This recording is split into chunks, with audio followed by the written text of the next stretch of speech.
I mean, obviously you have a ton of experience, so I'd like to get some insights from you. What do you think are some of the strengths of the chemical grouting industry? What's kept you in it for, you're going on, 26 years, and what do you like about the industry, and why do you think it has such a strong future?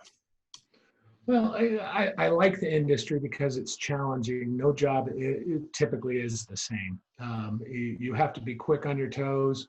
You have to be able to react to emergencies, and that's also ties into chemical grouts will always be necessary, but the job never gets boring. Plus, you get to see a lot of locations and areas that really the general public or probably 75+% of your population don't even know exist.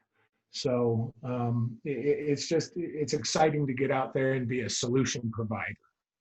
That's what really keeps me interested in it the most.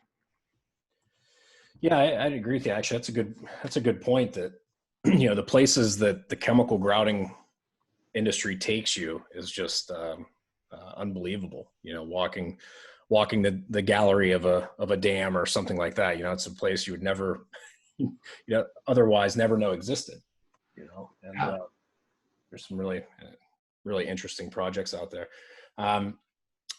So one of the things that we kind of struggle with, I shouldn't say struggle with, but I mean it's a concern is, as I just said, no kid will say, I want to represent a chemical grouting manufacturer. I want to be a sales professional for chemical grouts. How do you get young talent interested in chemical grouting? Or typically you almost have to be lucky to run into somebody that has interest in it, because it is the unknown that's out there. There is no magic, because if we went to college fairs and different things like that, they'd think we were crazy. Because it's not that understood. But, I think where we find most of our opportunities for representatives is typically in the field. That could be a contractor, that could be a distributor. We typically have a good knowledge of what their work habits are.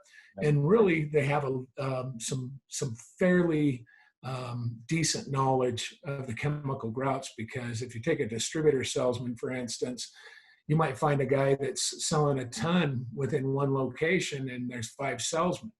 I want to meet that guy. I want to know why he's finding these opportunities. And those are people we try to look out for.